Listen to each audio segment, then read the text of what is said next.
तो कभी सोचा है कि क्लाइंबिंग सिर्फ ऊपर चढ़ने का नाम नहीं है? अरे ये तो एक पूरी दुनिया है। और हाँ, इस दुनिया की अपनी एक अलग ही जुबान है, अपनी शब्दावली। तो चलिए आज इसी भाषा को समझने के एक मजेदार सफर पर निकलते हैं। हाँ, ऐसा होता है ना, लगता है जैसे वो किसी कोड में बात कर रहे हो। तो आप बिल्कुल अकेले नहीं हैं।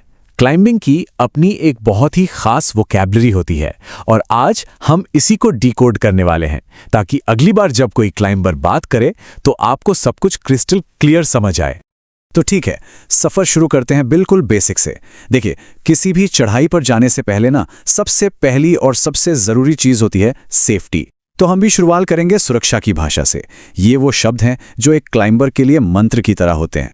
ओके, तो सबसे पहला और सबसे जरूरी गियर है हार्नेस।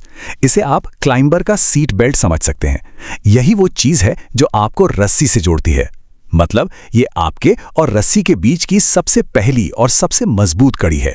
इसके बिना तो चढ़ाई का सोच भी नहीं सकते। अच्छा, तो क्लाइंबर तो हार्नेस पहनकर रस्सी से जुड़ गया, लेकिन सवाल यह है कि वो रस्सी किससे जुड़ेगी? हवा में तो नहीं लटकेगी, है ना? यहीं पर आता है एंकर। एंकर वो मजबूत पॉइंट है, चाहे वो चट्टान का कोई हिस्सा हो या कोई उपकरण, जो पूरे के पूरे सेफ्टी सिस्टम को थाम कर रखता है। और देखिए, सेफ्टी सिर्फ गियर का नाम नहीं है, ये एक तकनीक भी है, एक भरोसा भी है। और इसी भरोसे का नाम है बिले। बिले करना मतलब जब आपका साथी चढ़ रहा होता है तो आप नीचे से उसकी रस्सी को संभालते हैं।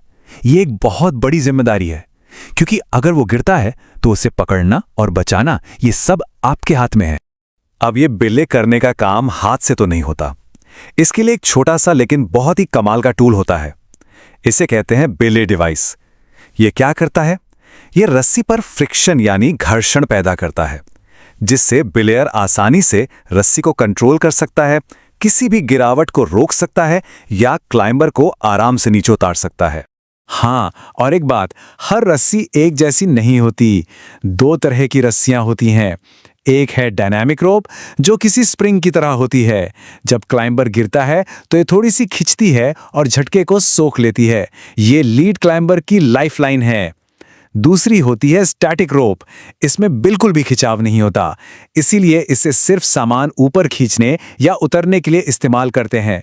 कभी भी भूल कर भी गिरने से बचने के लिए इसे इस्तेमाल नहीं किया जाता। सही रस्सी का चुनाव मतलब जिंदगी और मौत का सवाल। तो चलिए, सेफ्टी गियर की बात हो गई। अब आते हैं असली एक्शन पर, यानी मूवमेंट पर। क्लाइंबर्स ऊपर चढ़ते कैसे हैं, उनकी टेक्निक्स की भाषा क्या है, आइए अब वो समझते हैं। देखिए, क्लाइंबिंग करने के कई अलग अलग स्टाइल हैं, जैसे कि क्रैक क्लाइंबिंग, जहां आप चट्टान की दरारों में हाथ पैर फंसाकर ऊपर चढ़ते हैं। एक तरह से चट्टान की कमजोरी को ही अपनी ताकत बना लेते हैं। फिर है स्लैब क्लाइंबिंग, जो चट्टान पर डांस करने जैसा है। इसमें ताकत से ज्यादा बैलेंस और फ्रिक्शन का खेल होता है। और भी है जैसे लेबैकिंग और ब्रिजिंग। हर तकनीक अलग तरह की चुनौती के लिए बनी। ब्रिजिंग को थोड़ा और करीब से समझते हैं। सोचिए, एक क्लाइंबर दो दीवारों के बीच में है। वो क्या करता है? वो अपने हाथों और पैरों से दोनों दीवारों पर बाहर की तरफ दबाव डालता है। इस काउंटर प्रेशर से जो फ्रिक्शन पैदा होता है, बस उसी के सहारे वो ऊपर चढ़ता जाता है ना कमाल? ये एकदम परफेक्ट एग्जाम्पल है कि क्लाइंबिंग सिर्फ मसल्स का नहीं, दिमाग और फिजिक्स का भी खेल है। अच्छा, एक मजेदार बात बताता हूं। एक प्रो क्लाइंबर सिर्फ चढ़ता नहीं है, वो चट्टान को पढ़ता है। जी हाँ, जैसे हम किताब पढ़ते हैं, वो रास्ते खोजता है, मुश्किलों को पहले ही भांप लेता है। तो चलिए अब उन शब्दों को जानते हैं जिनसे क्लाइंबर्स चट्टान के अलग अलग हिस्सों को पहचानते हैं। तो सबसे पहले आता है अरेट। ये चट्टान का एक शार्प बाहर की तरफ निकला हुआ कोना या किनारा होता है। सोचिए, इस पर चढ़ना कितना एक्साइटिंग होगा जब आपके दोनों तरफ खुली हवा हो। और इरेट का एकदम ऑपोजिट होता है कॉर्नर। जैसा कि नाम से ही जाहिर है, ये वो जगह है जहां चट्टान के दो हिस्से अंदर की तरफ मिलते हैं, एक कोना बनाते हुए। अक्सर क्लाइंबर्स के लिए ये थोड़ी राहत की जगह होती है, जहां वे थोड़ा आराम कर सकते हैं। आपको याद है, हमने थोड़ी देर पहले स्लैब क्लाइंबिंग की बात की थी।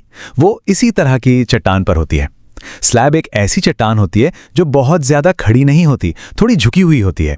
इस पर बड़े बड़े होल्ड्स नहीं होते, तो यहां सारा खेल आपके जूतों के फ्रिक्शन और आपके बैलेंस का है। और हां, हर चढ़ाई में चाहे वो कितनी भी आसान या मुश्किल हो, एक पॉइंट ऐसा जरूर आता है जो सबसे टफ होता है। वो एक मूव हो सकता है या कुछ मूव्स का सीक्वेंस। उसी हिस्से को क्रक्स कहते हैं। क्रक्स को पार कर लेना ही उस चढ़ाई की असली जीत होती है। देखिए, क्लाइंबिंग में रोमांच तो बहुत है, लेकिन ये एक सीरियस स्पोर्ट भी है और इसमें कुछ खतरे भी होते हैं। तो एक अच्छे क्लाइंबर के लिए इन खतरों और मुश्किलों की भाषा को समझना भी उतना ही जरूरी है। चलिए अब उस पर आते हैं। जब आप बहुत ज्यादा ऊंचाई पर जाते हैं तो ऑक्सीजन कम हो जाती है और वहां दो बहुत ही खतरनाक मेडिकल कंडीशन हो सकती हैं, HACE और HAPE। HACE में ऊंचाई की वजह से दिमाग में सूजन आ जाती है और HAPE में फेफड़ों में पानी भर जाता है। ये दोनों जानलेवा हैं और इनका सिर्फ एक ही इलाज है, जितनी जल्दी हो सके नीचे उतर।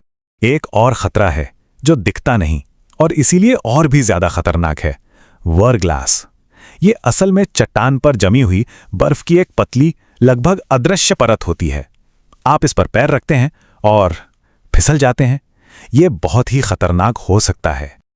अच्छा, अब एक मजेदार स्लैंग टर्म। क्लाइंबिंग कम्युनिटी में एक शब्द चलता है, पंटर।